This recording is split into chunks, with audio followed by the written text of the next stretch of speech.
ನಮಸ್ಕಾರ, welcome to physics with Garud. ಇವತ್ತು ನಾನು ಟೆಲಿಗ್ರಾಮ್ ಚಾನೆಲ್ ಒಳಗೆ alternating current in important questions ಅನ್ನ ಅಪ್ಲೋಡ್ ಮಾಡಿದ್ದೆ. ಸೊ ಇವತ್ತಿನ ಒಂದು ಸೆಷನ್ ಒಳಗೆ we will go through those questions and try to find relevant answers for it. ಅದು ಹೆಂಗಿದೆಯೋ ಅದನ್ನ ಆಮೇಲೆ ಅಪ್ಲೋಡ್ ಮಾಡೋಣಂತೆ. Let us start now. What is inductive reactance? The opposition of inductance to the current flow is L omega. This quantity L omega is what is called as inductance XL of the inductor. ಇದು 1 ಮಾರ್ಕಿಗೆ definition ಅಥವಾ ಒಂದು simple question ಅಂತ ನೀವು consider ಮಾಡಬಹುದು. ಅದೇ ರೀತಿ what is capacitive reactance ಅಂದ್ರೆ the opposition offered by capacitance to the current flow is 1 upon C omega. And the quantity 1 upon C omega is called as capacitive reactance Xc of the capacitor ಅಂತ ಅನ್ಬೋದು. ಅದೇ ರೀತಿ what is impedance of the AC circuit ಅಂದ್ರೆ impedance symbol ನಿಮಗೆ ನೆನಪಿರಬಹುದು. Z is equal to root of R square plus XL minus XC whole square ಅಂತ ತಗೊಂಡಿದ್ವಿ. ಇದನ್ನ ನಾವು ಇಂಪೆಡೆನ್ಸ್ ಆಫ್ ದ ಸರ್ಕ್ಯೂಟ್ ಅಂತ ಹೇಳಿದ್ವಿ. ಕರೆಕ್ಟಾ? What do you mean by this? It is the total opposition offered by all the components in the circuit.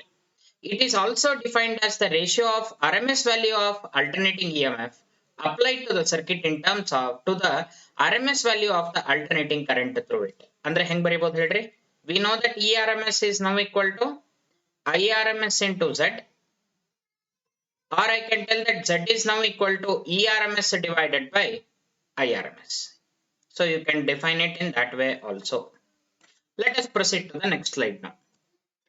Mention the differences between resistance and reactance ಅಂತ ಕೇಳ್ತಾರೆ. Okay, resistance ಮತ್ತೆ reactance ಯಾವ parameter ಮೇಲೆ ತಗೊಳ್ಳೋಣ? Current, power ಡಿಸಿಮಿನೇಟೆಡ್, ಆಮೇಲೆ ಅದರದ್ದು ಡಿನೋಷನ್ ಹೆಂಗಿದೆ ಅಂತ ನೋಡೋಣ. Resistance is the property of an electrical component to opposes the flow of current, only opposes the flow of current, whereas it opposes the change in flow of current. Current change ಆಗಬೇಕು. Reactance leads to power dissipation, whereas here it does not give rise to power dissipation. Andre when it comes to resistance, you can just write it as P is equal to ERMS into IRMS, whereas power dissipation is 0 for inductor as well as for capacitor. It is denoted by R, it is denoted by X. ಎಲ್ಲದಕ್ಕಿಂತ important ಏನ್ ಹೇಳ್ಬೋದು ಅಂದ್ರೆ ಇದು ನೀವು ತಿಳ್ಕೊಳ್ಳಿಕ್ಕೆ ಹೇಳ್ತಿರೋದು, resistance does not depend upon frequency. Okay, ಅಂದ್ರೆ ಫ್ರೀಕ್ವೆನ್ಸಿಯಿಂದ ಯಾವುದೇ ಕಾರಣಕ್ಕೂ ರೆಸಿಸ್ಟೆನ್ಸ್ ಚೇಂಜ್ ಆಗೋದಿಲ್ಲ. Versus reactance depends on frequency. F change ಆದಂಗೆ ಎಕ್ಸ್ ಕೂಡ ಚೇಂಜ್ ಆಗುತ್ತೆ. ಐದರ್ ಇಟ್ ಕ್ಯಾನ್ ಇನ್ಕ್ರೀಸ್ ಆಯ್ತು ಅಂದ್ರೆ ಇಂಡಕ್ಟೆನ್ಸ್, ಡಿಕ್ರೀಸ್ ಆಯ್ತು ಅಂದ್ರೆ capacitance. Power consumption consumed by a resistor, a very important 3 mark question. Students, please concentrate. Very important 3 mark question. Power P is equal to E into I ಮಾಡ್ತೀರಿ, E naught I naught sin square omega t ಬರುತ್ತೆ. ಈ sin square omega t ನ 1 minus cos 2 omega t divided by 2 ಮಾಡ್ತೀರಿ, ಅದನ್ನ multiply ಮಾಡಿ ಇಡ್ತೀರಿ. Time ಇರೋದ್ರಿಂದ as t changes P changes ಅಂತ ಹೇಳ್ಬೋದು. ಹೆಂಗೆ ಟೈಮ್ ಚೇಂಜ್ ಆಗುತ್ತಾ ಹೋಗುತ್ತೋ ಹಂಗೆ ಇಲ್ಲಿ P ಚೇಂಜ್ ಆಗುತ್ತೆ ಅಂತ ಹೇಳ್ಬೋದು.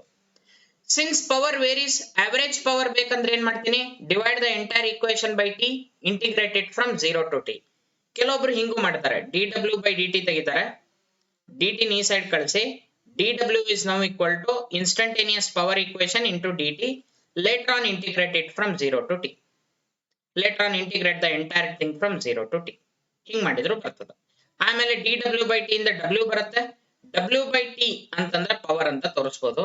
ಹಿಂಗ್ ಮಾಡಿದ್ರು ಬರುತ್ತೆ, ಈ ಕಡೆ ಇದ್ ಮಾಡ್ಕೊಂಡ್ರು ಬರುತ್ತೆ. It is left to you people. Okay, but practice it. A sure short question 3 marks ಕೇಳೇ ಕೇಳ್ತಾರೆ ಇದನ್ನ. Okay, let us proceed to the next part now. Derive the expression for current when an AC applied to a resistor. What is the phase relation, voltage and current and phasor diagram? So ಇದಕ್ಕೆ answer ಇದು ಕೂಡ model paper ಒಳಗೆ ಬಂದಿದ್ದಿತ್ತು. 3 mark question ಇದು. ಬಹಳ simple ಇದೆ. First step circuit diagram ಹಾಕ್ಬಿಡ್ರಿ, ಅದ್ರ ಪಕ್ಕನೆ ಗ್ರಾಫ್ ಹಾಕ್ರಿ, ಅದ್ರ ಪಕ್ಕನೆ ಫೇಸರ್ ಡಯಾಗ್ರಾಮ್ ಹಾಕ್ರಿ. So this will be your phasor diagram. ತಲೆಗೆ ಇಟ್ಕೊಂಡಿರ್ರಿ, this is phasor diagram. Okay, ಇದನ್ನೇ ನಾವು ಫೇಸರ್ ಡಯಾಗ್ರಾಮ್ ಅಂತ ಕರೆಯೋದು. ನೀವು ಇವೆರಡೇ ಆರೋ ಮಾರ್ಕ್ ಅನ್ನು ಬರೆದ್ರು ಸಾಕು, ಇವೆಲ್ಲ ಬರೆಯೋ ಅವಶ್ಯಕತೆ ಇಲ್ಲ. ಬಟ್ ರೊಟೇಟಿಂಗ್ ವೆಕ್ಟರ್ ಅಂತ ತೋರಿಸ್ಬೇಕಷ್ಟೇ. ಫಸ್ಟ್ ಸ್ಟೆಪ್ ಏನ್ ಮಾಡ್ತೀರಿ, E is equal to E naught sine omega T, I is equal to E by R, I is equal to E naught sine omega T divided by R.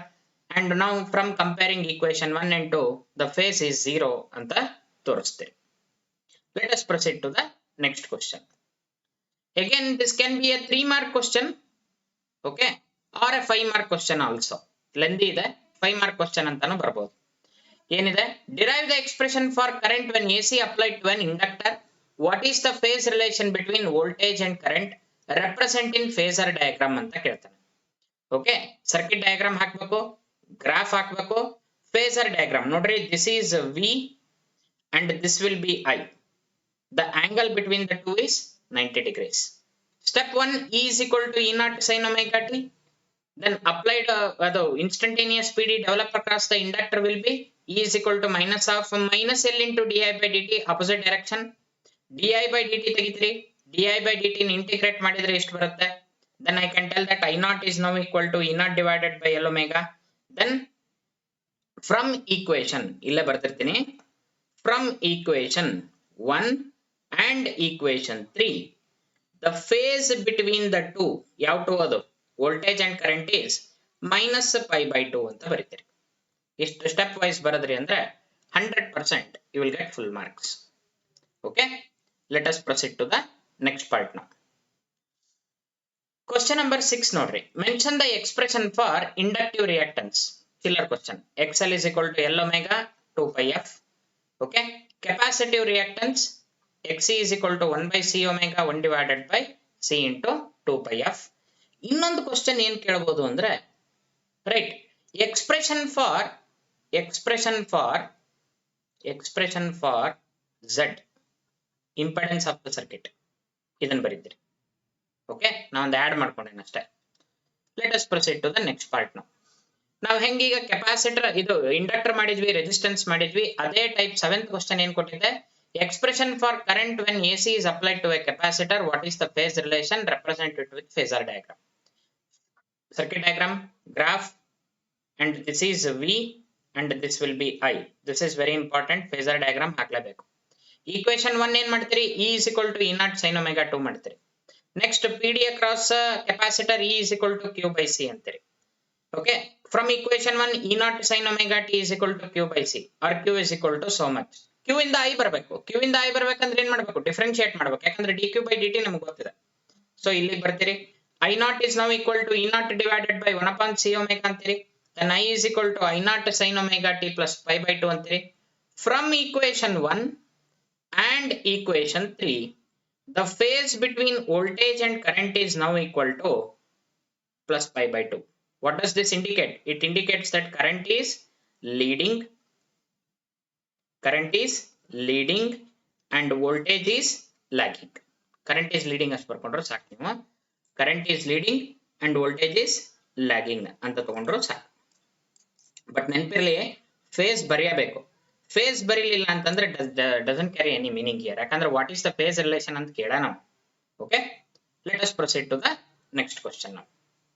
Question number 8 ಅಲ್ಲಿ ತಗೊಂಡೇನಿ, expression for capacitive reactance. ಇದು question number 9, A very important 5 mark question. Students, ನೀವು unlucky ಇದ್ರಿಪ್ಪ ಅಂದ್ರೆ, okay, 5 mark problem ಏನಾರೆ ನಿಮಗೆ derivation ಇದು 5 mark problem alternating current ಇಂದ ಬರಲಿಲ್ಲ ಅಂತ ತಿಳ್ಕೊಡ್ರಿ, then definitely you will get this question. Okay, so ಏನಿದೆ, expression for impedance, current, phase angle ಕೆಳಗೆ ಬರೀತೀನಿ ನಾನು. Okay, from using phasor diagram. First ಇದನ್ನ ಡಯಾಗ್ರಾಮ್ ಹಾಕೋಬೇಕು. ನೆಕ್ಸ್ಟ್ ಇದು ಫೇಸರ್ ಡಯಾಗ್ರಾಮ್ ಹೆಂಗಾಗತ್ತಂದ್ರೆ, you have to show this will be VR. Okay, ಅಂದ್ರೆ ಇದೇನಿದೆಯಲ್ಲ VR ಇರುತ್ತೆ.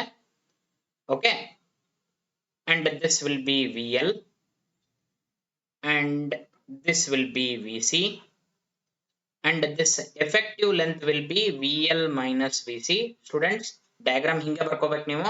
And this hypotenuse will be ERMS. Step number 1 ಏನ್ ಮಾಡ್ತೀರಿ, VR is equal to IRMS into R. ಅದ್ರ ಮುಂದೆ ಬರಿಬೇಕು, phase is in phase ಅಂತ ಬರೀತೀರಿ. Then VL is equal to IRMS into XL. VC is equal to IRMS into XC.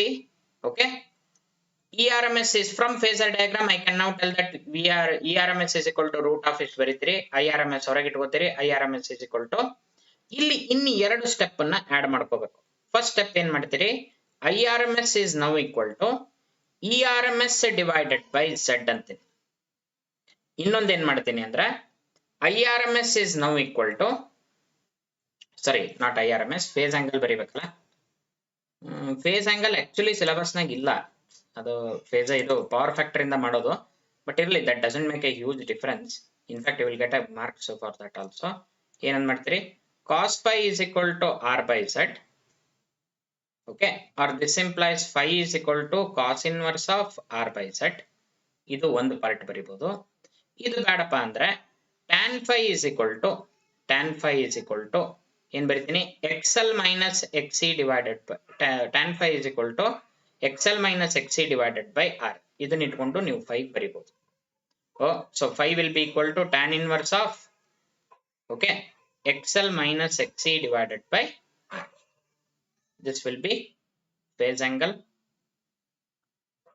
okay, and this is also phase angle. ಇದನ್ನು ಕೂಡ phase angle ಅಂತ ತಗೋಬಹುದು, right. ಮುಂದೋಗೋಣ, upload ಮಾಡ್ತೀನಿ, ಆದ್ರೆ ವಿಡಿಯೋ ನೋಡ್ರಿಪ್ಪ ಸ್ವಲ್ಪ. Okay, next 10th question ನೋಡ್ರಿ. Electrical resonance ಅಂದ್ರೆ ಏನು ಅಂತ ಒಂದು ಪರ್ಟಿಕ್ಯುಲರ್ ಕಂಡೀಷನ್ ಪಾ XL is equal to XC ಆಗುತ್ತೆ. ವಾಟ್ ಈಸ್ ಎಲೆಕ್ಟ್ರಿಕಲ್ ರೆಸೊನೆನ್ಸ್ ಅಂದ್ರೆ ಇಲ್ಲಿಂದ ಹಿಡಿದು ಇಲ್ಲಿವರೆಗೂ ಆನ್ಸರ್ ಮಾಡ್ತೀರಿ. Derive the expression for resonant frequency ಅಂದ್ರೆ ಏನ್ ಮಾಡ್ತೀರಿ, XL is equal to XC, therefore you will derive this. So the entire question will be for 3 to 5 marks. Okay, so practice it seriously, you will get the answer. Let us continue to the next part now. Name the any three source of energy loss. ನಿನ್ನೆ discuss ಮಾಡಿದ್ವಿ ನೋಡ್ರಿ, magnetic loss, okay, resistance ಇಂದ ಆಗುವಂತ loss, eddy current loss, hysteresis loss. 2 marks ಕೇಳ್ತಾರೆ, ಇದನ್ನ ತಲೆಗೆ ಇಟ್ಕೊಂಡಿರ್ರಿ. It will be a 2 mark question.